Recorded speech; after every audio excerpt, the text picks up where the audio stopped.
DDO Players News is brought to you by the Easy Roller Dice Company. Don't forget to use our coupon code when you go over to EasyRollerDice.com for all of your dice needs. If you're looking for metal dice, for regular dice trays, dice mats, they have it all. And don't forget their Kickstarter that is running now for leather dice cups as well. That is EasyRollerDice.com. Use the coupon code DDO Players, all one word, at your checkout, and you can save 15%. Good day, everyone. This is Pilot News, and welcome to DDO Players News, where we take a look at the latest news in DDO and on the tabletop. And please welcome my co-host from Ravenloft, Dracula. Hey now, everybody. How's it going? Everything's going fine there. Have you survived a Gen Con?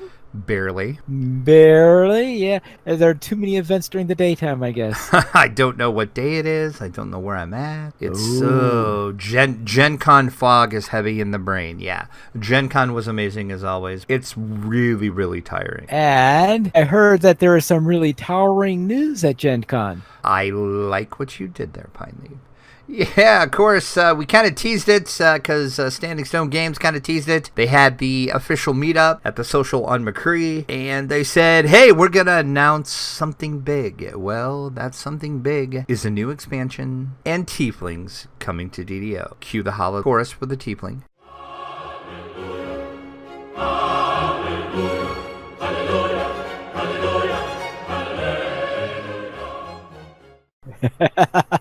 I'll edit that in later.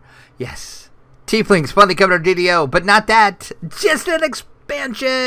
Sharn, the City of Towers. Also coming to DDO, and this is going to be coming sometimes next year into 2019. They didn't give a specific date, of course. They didn't really give a lot of information other than Seb. I had a chance to interview him. You can go over and watch that video. It's about 5 minutes long. It was kind of right after the announcement. Him and I kind of stepped outside because the bar was super, super loud. I did actually record the actual announcement that they gave, but it was, number one, way too dark in there, and number two, way too loud.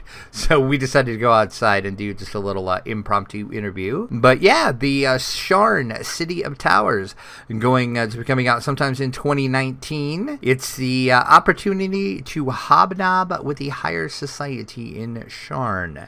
If you're not familiar with Sharn, Sharn is a multi-layered city, and there are towers at the very top where all the highfalutin, high-class people are. And then as you go down, the class of people gets lower until you get down into what's known as the cogs. And that's like where the dredges of societies are. So you are going to be hobnobbing with the upper crust up top, and then you're going to go down into the cogs to do your adventuring. And he did say that it's going to allow for some different type of gameplay. We might get some, espionage, stealth, James Bond-like quest as well. It's pretty exciting. They're pretty exciting about some of the tech they're doing and the way it looks even in this early stage, kind of off the interview. I was talking to Seb, and he said they are really excited on how it's looking. But so yeah, Sharn coming out for soon, and the tieflings. And to answer the question I think everybody has, yes, tieflings will have horns and tails. Ooh. They are redoing some of the animations, and they're actually adding the tails in. And he did say as well that they are going to go back in some of the armor sets and the robes, not all.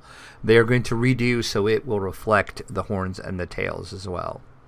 But he did mention a couple times on interview and off interview that they are not going to look at redoing all of the armor and the robes, just some of them. And they are also looking at a iconic class for the tiefling as well. But right now there is a little debate going on among the dev team on what that iconic will be. Right now they are leaning towards a sorcerer, or they're leaning towards a bard, which really strikes me as odd because a tiefling should be a warlock. I'm just saying. Yeah, but they'd be their own patron. Well, no, just joking. True, kind of. But yeah, but that's not all. Not all. Not just the expansion, which he did say should be about the size of Ravenloft. It's going to have fewer dungeons, but it's going to have more places to explore. I couldn't get him to say anything more than that, so take that for what you will. And then, yes, there's going to be more. The Night Rebels is, of course, going to be coming back. That is going to have 1 or 2 new dungeons added. They're probably only going to do 1. But the Spectral Dragon is coming back. Yes, the Dragon Raid. But it's not going to be a raid this time. It's going to be a 6-player instance. So that should help cut down on some of the server lag that the Dragon Raid was causing. So for all the people that remember Maybar finally and want to battle that Spectral Dragon, you're going to get your chance when Night Rebels comes back in October. Once again, it's going to be a 6-player instance. So they should have no lag. And then there's going to be another raid coming sometimes either this year or early in 2019. That's all they would say. I tried hard, but that's all they would say. Yeah. Just a raid. Now my question is, 6-player instances. I haven't heard of any pure 6-raid instances in DDO before. There are none that I can think of, so this is going to be a first. Okay, so that's the reason why I haven't heard of any. Right, as far as I know, this is going to be the first pure 6-player. But the reason they're doing that is because everybody wants the Spectral Dragon back that was in Maybar, and they can't do it because of server lag, because the raid of that just killed the server instantly. So this is a way they can kind of make everybody happy and bring it back. And you need only half the players. Right, exactly. You're only going to need 6 people to do it. So, but that's coming in Night Rebels in October. So lots of cool stuff coming for DDO. Since you know a little bit more about Erebor than I do, no, that means you mean Eberron, not Erebor. Eberron, yeah. See, it's all right. See, you even know the name better than I do. Yes. Since you know a little bit more about Eberron than I do, then you'll know quite a bit more about Sharn than I do, I would presume. Probably, maybe. Yes. So therefore, then I will presume then that you knew what Sharn was before we had all that Sharn Syndicate stuff that we did at level 4. Oh, yeah. I mean, if you were... Well, see, I guess it depends how much you played in Eberron. Yeah, Sharn is, huge. Sharn, it's the biggest city that is in Eberron. It is known because it is on, a cliff, and it's up into the clouds, and there's a bunch of towers at the very top of it. That's why it's known as Sharn, the City of Towers. It's also called the City of Knives as well, or the City of Lost Souls, City of 1,000 Eyes. There's quite a lot of names for it, but it's also the gateway to Zendrick as well. So, but and that's why I was kind of if you remember when we were playing through the last quest pack, wow, I can't even remember the name of it. That's horrible. Disciples of Rage, that's it. Right, okay. And when they steal out of the harbor, they steal I got Gen Con fog, I'm telling you. Right. When they steal the lighthouse? Yes. Or the Emperor. The crystal that's or it. whatever. Yes. Oh, yeah. When they steal that, remember in that one quest, they tell you that, it's no longer here, it's now in Sharn. Okay, well, I assumed it was stolen by the Sharn Syndicate. No. That was okay. a direct reference to the city of Sharn itself. Okay. So I'm kind of thinking everything is going to tie back to that, and that's partly the reason why we go to Sharn, is to get that back. And then, of course, we find other adventures. But yeah, because if I remember right, when we were playing that, I was like, what? Did they just say that went to Sharn? Okay. I guess since I didn't know too much about Sharn other than that quest series. Right. Yeah. Level 4, it didn't mean anything all that special to me. Yeah, so that was kind of interesting. I mean, that was an interesting foreshadow, I guess. I mean, now we can look back on it and say, aha, now it makes total sense. They called it way back then. I'm assuming that was on purpose, but I really don't know, because one would think they have been working on this for a while. I kind of got that impression that they have been working on Sharn and the Tieflings for a little while. So I'm pretty sure they had this all planned out, and that was kind of just a little seed they planted to see how many people caught. I mean, I caught it right away, because as soon as they said that it was packed up and sent to Sharn, I was like, so does that mean we're going to go get it? Does that mean we're getting Sharn? Well, apparently, yes, it did. All right, let's see, because I remember something else recently referring, because I think it was sometime in the last couple of weeks where I remember there being some reference to Sharn, the City of Towers. I'm not exactly sure Yeah, where it there was. is, but I don't remember what it was either. Because, like I said, I have like Gen Con fog brain, Yeah. so I So can't I'm not. remember it. But yeah, Yeah. there's a couple times this year recently where Sharn has been mentioned by name and are the City of Towers. Yeah, so I'm wondering if it was in one of the things from the latest quest packs where they refer to it, and if that's also going to tie into it, then Might have been. I bet it will. I bet they're going to tie everything up. very well. Then coming then soon, then will be Sharn, the City of Towers, the Tiefling, and perhaps a couple other things. And maybe even getting Isle of Dread Classic module? Yeah, this came out of nowhere as well. I didn't hear anything about this. I didn't get the scoop. Axel over on his YouTube channel, he did an interview with Seb as well after the meetup, and I listened to his interview today, and Seb mentioned that they're thinking about going to do the Isle of Dread as one of the not next classic modules coming out, but maybe soon. And of course, this piqued my interest as well. Because if you're not familiar with the Island of Dread, we're talking dinosaurs, people. You fight dinosaurs. We're talking halflings riding dinosaurs. Okay, and when you say dinosaurs, I will presume not these little modern dinosaurs, but the big ones from the Jurassic and Cretaceous. Right, exactly, yes. Like actual, okay. honest-to-goodness dinosaurs. Honest dinosaurs, not technical ones, yes. Yeah, and this goes, I think this was... it was during the expert set, so I think it might have been like X1 maybe. It was set in Mystara is where it was set, but yeah. So this is kind of interesting. I don't know. I don't see this ever happening, but he said they want to and they're thinking about it. So I don't know, which is kind of surprising that I think Seb would actually mention that. But yeah.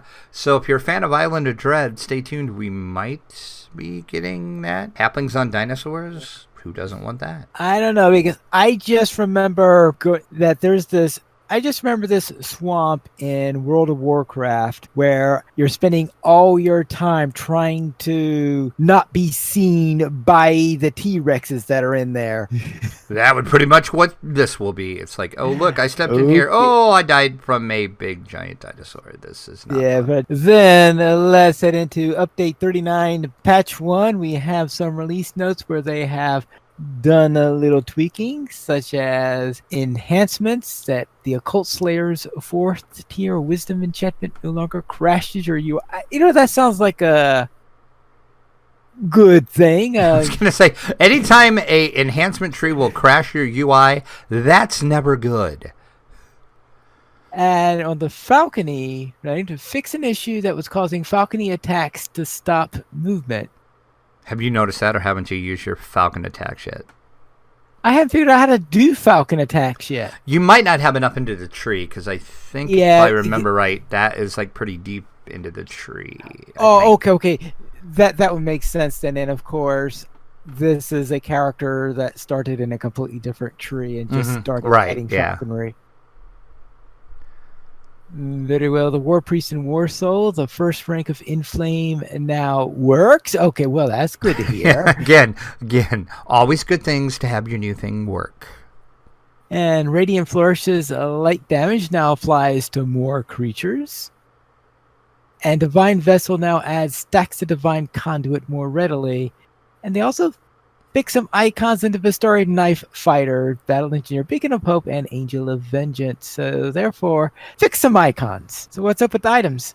There is a few things they did with some item work. The Spark of Memory is no longer dropping on heroic difficulties. Sorry about that. You gotta play higher tiers to get the good stuff, people. Oh. No free lunch for you. Black Razor's entropic damage is now untyped instead of being evil. I'm sure paladins everywhere are appreciating that. The transmuted platinum weapons now provide their crowd control benefits more readily. Spell components now mention warlocks. I guess I. Oh, that's good. Oh, that's right, because they've always just mentioned sorcerers and Wizards, yeah, I guess I never really. Wizards, they weren't doing in there. They just used the wizards components. Guess I never really paid attention to that on my warlock. Actually, I never really. I think I noticed that on day one. Knew that was I mean, I didn't pay attention. Orbs with insightful radiance lore will now get their proper bonus. They've also fixed an issue with feeding a jewel to a sentient weapon that had a spark, and the epic confiscated mail is now officially epic in name. Ooh, well, that's nice to hear. And there are also some changes in quests and adventure areas in the Black Loch. They fixed an issue that could cause the third necromancer not to spawn. Ooh. Yeah, right. And Enter the Kobold, they fixed an issue that could break one of the puzzles in the quest, and we certainly don't want to break any of the puzzles there. Oh no, that would be horrible. That'd be well. It depends on whether it broke the puzzle to make it easier or harder. Well, that's true. Yeah, I'm not sure exactly. I haven't ran Enter the Kobold for like ever, so I don't even remember what the puzzles are in there. To be honest with you, so. Well, I'm sure the puzzles are related to the reason why I haven't run it for a while. Might be, yeah, probably. That might have a big to do with it. And kind of a big deal, the spiderweb door in the kobold's mouth is no longer burnable. Oh, okay. Well, I didn't even know it was burnable, but that's the point. It would have been nice, though, if in kind of the big deal, you wouldn't get stuck if you were staying in certain locations. Yeah, like happened to me. Yeah, that sucked. Yeah, that's a real pain. And in memory lapse, they corrected an issue that could cause the end of the fight not to progress properly. But we didn't have that problem because we finished that without a problem. So apparently, whatever the issue was, we didn't run into it at the time because we ran it before this patch. Yeah. And in the Price of Freedom, the mutiny now properly ends when the enemies are defeated. A dimension door now appears on the ship after someone in the party makes it to the prison island. Dimension door disappears after Talbrun is rescued. This means if one person gets up, you don't have to wait for the rest of the party to get up there. Thank goodness. Could have been handy for you as you were trying to get up there and I was like running around doing most of the quest. Right, doing half the quest while I was still trying to get up there, yes. Indeed. Lava is now more dangerous in this quest, so therefore we need to avoid lava. That's right, because I do remember I think that's the one that had the rather anemic lava in it. Yeah, it was. I was going to say it didn't do a lot of damage at all, even on the normal we were running it on. I mean, I expected it to do a little more than it did. Yeah.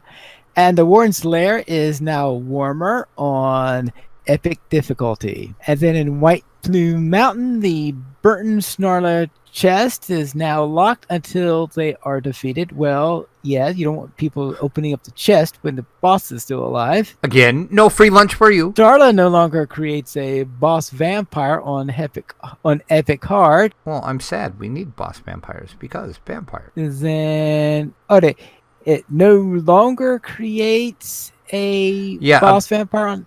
Apparently, the big boss was creating another boss vampire on Epic Hard, from what I read. So it was making the fight even more hard than it needed to be on Epic Hard. So does this mean then it was... What, is it only supposed to do it in Epic Elite or something? I don't know. I have not ran White Plume. We're going to do it Wednesday. Yeah. I just heard people talking about this, that they thought that, and it turns out it was a bug. All right, we'll have to see what happens. And then corrected a mismatched objectives on some text. And I guess it's good that they fixed all this before we do it, because I think we're going to try that this week.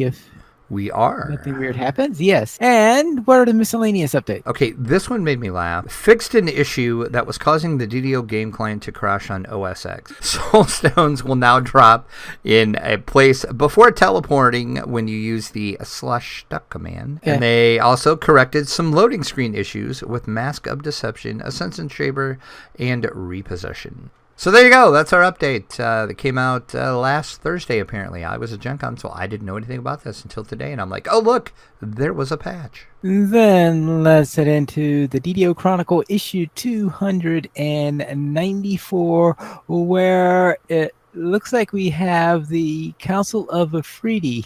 There is a lot of Freedy in that picture, for sure. I would suggest not running Leroy Jenkins style into that room. You might want to plan your attack accordingly. In our Chronicle this week, we have, of course, our fan site news. We'll just jump right to that. Because why not? Mickey, of course, is raiding and doing stuff, but she has a blog post about Thrazar's gear. So check over and check out her new blog post. We got a shout out for our Coffins Everywhere episode last week. And if you listen to the episode, you know why that was the title. Sip has a new blog up on his blog as well about warlocks. Doug Glendower is starting a new monk. So he's getting all zenny and punchy, apparently. So check over and watch Doug Glendower running his new monk. Baklagor, of course, is putting Fridays on ice every Friday night. And the DDO PL peeps are doing Kenneth challenges.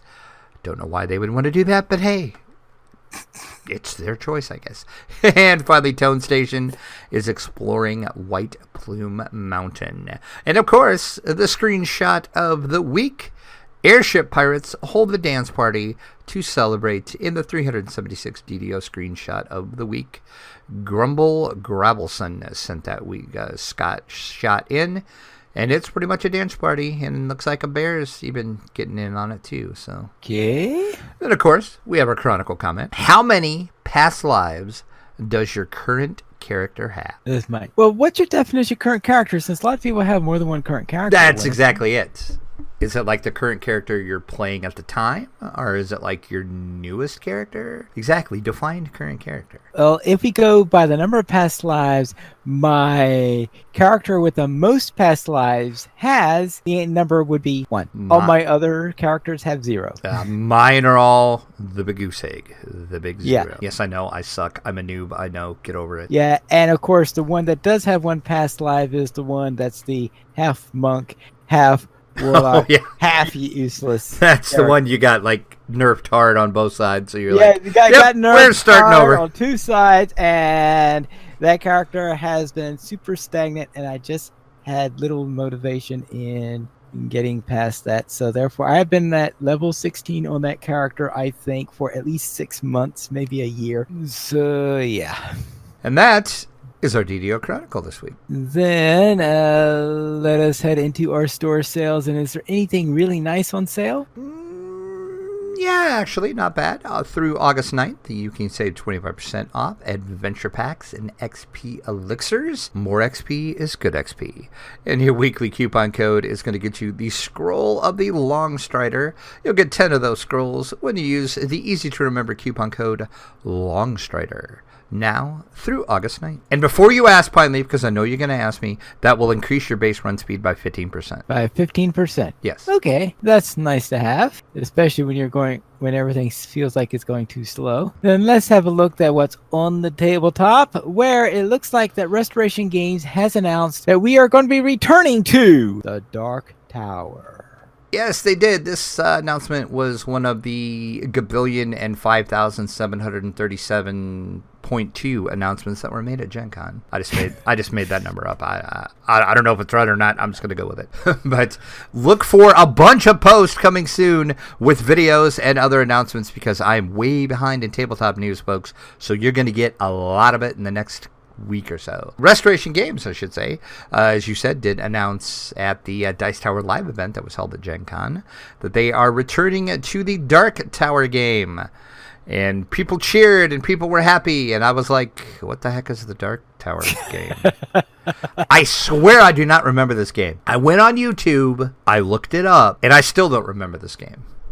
The only reason why I've ever heard of that game was because I have a game that was made sort of as a parody of Dark Tower. Oh, the Dork Tower, probably? Yeah, Dork Tower, yep. yeah. Okay, yep. And Restoration Games did say that this was one of the most requested games for Restoration Games to bring back. It's, if you don't remember the game, like me, you are battling, and then the tower, there's like a tower, actually. It was like an electronic tower, and your like heat level rose as you were battling hordes of monsters and everything, and it got harder as you went along, and as it got harder, the LED numbers on the screen would like go on to reflect that the tower was waking up and it was getting harder.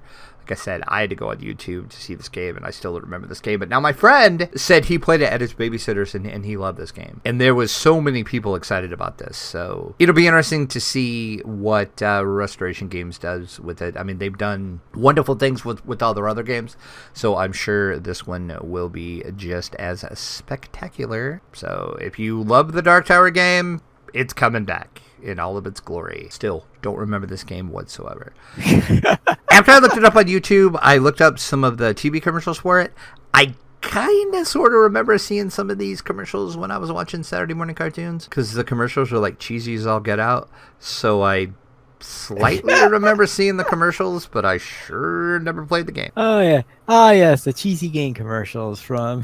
That never happened back in the 80s. Never. Then let's head into our week in gaming. Not a lot. I did a little bit of gaming. I was busy at Gen Con. I know it's kind of weird. It's like, but you were at Gen Con. Why didn't you game? Well, I did a little bit, but I did a lot of press interviews. A lot. Look for a ton of videos coming soonish, because I still have to edit them and do all the lovely stuff that I do with them. But gaming-wise at Gen Con, I did get a few games in. I played Bowling for Zombies, which is a card game where you are using zombie parts to bowl. And you're trying to get the most points in 10 rounds, because you're bowling. And then it's kind of a take-that game, because you have cards that can cause other players to, like, drop their ball to, like... If they're stuck with one certain card, at the end of the game, they lose points. Instead of getting points, they have to take points off of their hand and their total score. So, it was all right. I mean, it wasn't anything spectacular, but it was all right. And then played Are You a Werewolf? That was pretty fun. That was, I can't even remember what night that was. I think it was Friday night, because it was right after the DDO meetup. We went and played that for a while. That was fun. I was never the werewolf, though. I was sad. I wanted to be the werewolf. You wanted to be the werewolf. I was always a villager, and I always got killed. So it was not fun, but it was a fun game. That is a really fun game, especially if you're with a group of people that really get into it and really play it well, which I was with a group of people that really got into it. So, yeah. Fun game. And then I played some D&D 5e on Wednesday night, the night before Gen Con. We kicked off our Gen Con in the most epic of styles. We played a 5.5 hour long epic D&D game. And that was myself, Lessa's daughter, Rent was our DM, Tay, who we talk about a lot. He plays D&D, or DDO and 7 Days to Die and all those other games with us. And a couple of his friends and one of Ren's friends were all playing. So it was the most epic of games ever. There was much drinking, much D&Ding. We actually played till like 3 a.m. It was crazy. I'll just tell you how it ended.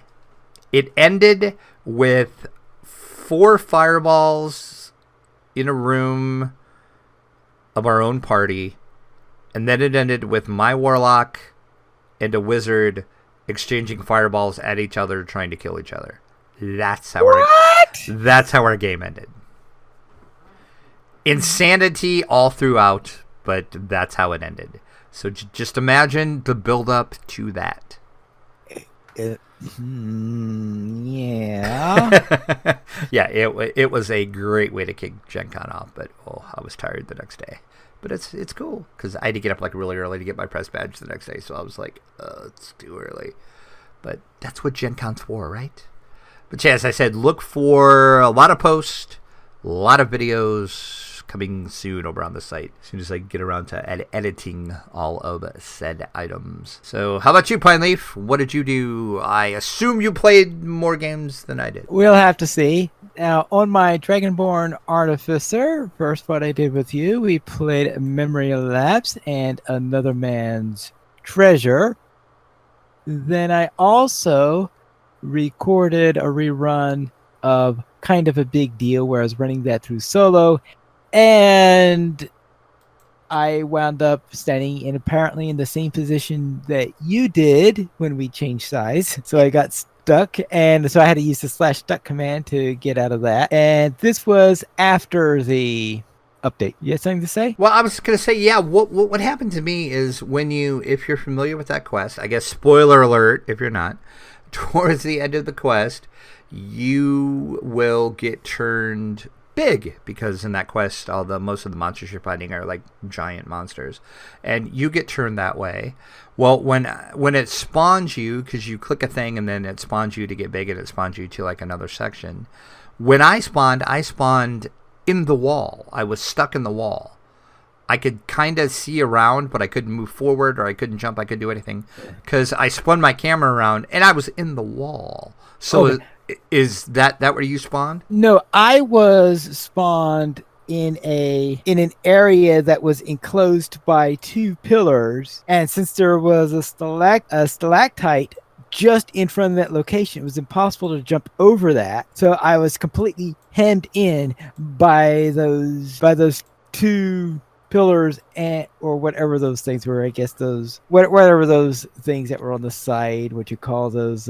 Oh yeah, okay. See, I be an obelisk or anything like that. And between all those things, it was impossible to get out. I spawned just behind that, in that wall that's behind there is where I spawned. And that's it, because when I saw you, it looked like to me that you were exactly where I was. So apparently you saw yourself in a slightly different position. Yeah, I guess. So yeah, but anyway, so apparently we need to report that, because if that happened after the patch, I guess that could still happen. Because it happened to you, apparently, So therefore, that was a little bit of a problem there. But I did manage to finish that in the end. Yay! And Minecraft. I played a lot of Minecraft. A lot of Minecraft. I continued with my Atomic Island series, where I searched a very large island that was mostly desert, and I was looking for a nice location to build my rendition of the periodic table. And I'm going to need to clear out a great deal of sand. This looks like it's going to be a massive effort, because there is at one corner of the location I chose this big hill of sand that I will have to take down. But this is the only location that doesn't have all sorts of things like ravines, rivers, or villages in the middle of it, or something like that. So this is probably going to be the best place I'm going to find for that particular thing. Then when trying to come up with some good stuff that I want to use for materials for the periodic table, I was thinking a mesa might be a good idea for getting some colorful stuff to use. Now, I knew that there was a mesa island that was north of the mesa of the desert island. So I went north there, and I did some mining in there, and I looked at the place. This island was huge, and I thought this would be a perfect place to do my tribute to the elements that are named after planets, because this entire thing is all about elements of the periodic table. So therefore, I'm going to have this sun for helium, and then a small rock for Mercury, and then have one, of course, for uranium, Neptunium, plutonium. So all the things that are named after celestial bodies are going to be on that particular island, and I'm doing it on a scale of 1 AU per 20 blocks. So Pluto is going to be way, way, way out there. Whew. You have put a lot of thought into it. Yeah. And then I thought, for helium, for the sun, it would be nice if it gave off some light, right? Because the sun is this big glowy thing. And I thought that maybe it'd be good to get some glowstone for it, because I think the glowstone will mix well with the gold I was using for the rest of the sun. So I created another portal, went into the nether, and after last month, where on the July base race, I had spent something like 5 or 6 hours trying to find a nether fortress. Oh, yeah, I think I remember you talking about that. Yeah, I would have talked about that last week. So I open up this nether portal, come into there, wanting to find some glowstone, and the first thing I see when I come out there, other than, of course, the usual lava and netherrack, is that I am directly beneath a nether fortress. Of course. Why? I have never spawned so close to a nether fortress before. Why wouldn't you? It's like, so of course. Right. When I don't want another fortress, I spawn right next to one. If I do need one, I spend 5 hours looking for it. That's my luck on the matter. So we'll see if there's anything I need from another fortress at some point. But that's going to be very inconvenient, because that means running into those wither skeletons and stuff like that all over the place. So I'm sure that's going to be fun to conquer.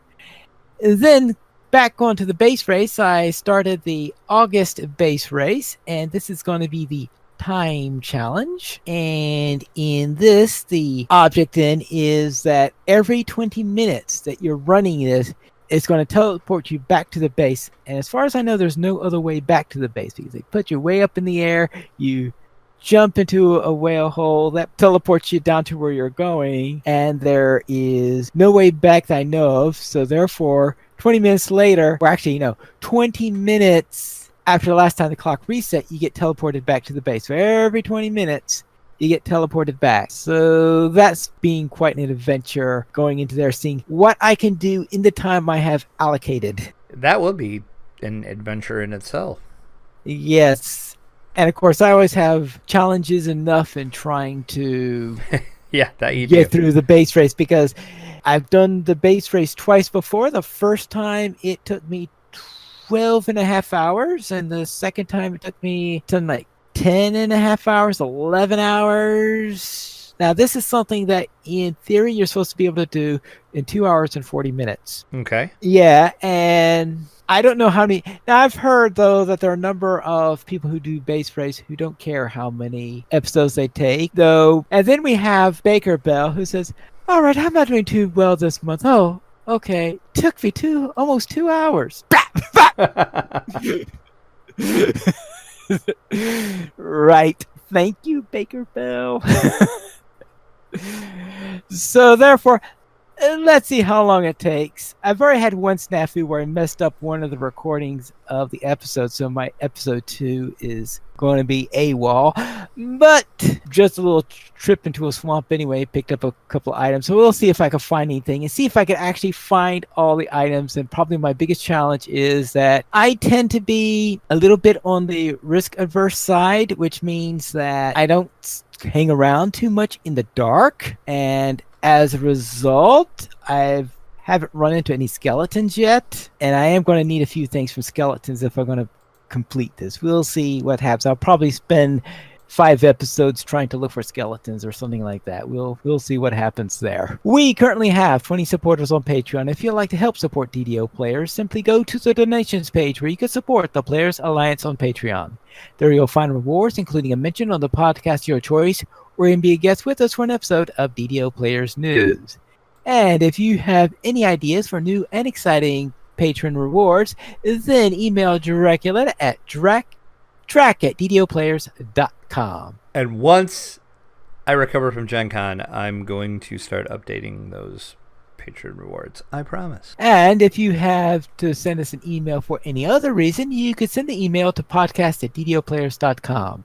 You could also follow us at Twitter, Players Alliance at Players Ally, DDO Players at DDO Players, Dracula at Dracula_72, and Pineleaf at Pineleaf Needles. And you can also follow Drac on Twitch at Dracula_72. The Players Alliance has 4 shows. Every Monday at 8:30 p.m. USC time, we have DDO Players News. Every Saturday at 8:30 p.m. USC time, we have Lojo Players News. Every other Thursday at 9:30 p.m. USC time, we have XP Quest. And on the first Tuesday of each month at 9:30 p.m. USC time, we have Chromatic Bits. And that means there should be an episode tomorrow then? There should be, yes. And you can join us for our live shows at ddoplayers.com/live. And just remember that DDO Players is brought to you by the Easy Roller Dice Company, and you could use coupon code DDO Players at the checkout and save 15% on your dice needs, because you could get on it for metal dice, you could get dice trays, and you could get dice cups, and you can find out anything that has anything to do with dice. This is a dicey company. Even beard oil. It doesn't have anything to do with dice, but they sell it. They sell beard oil for reasons that I'm sure will become apparent to us someday. But that is all for tonight, and this is Pilot Needles reminding you to quest responsibly.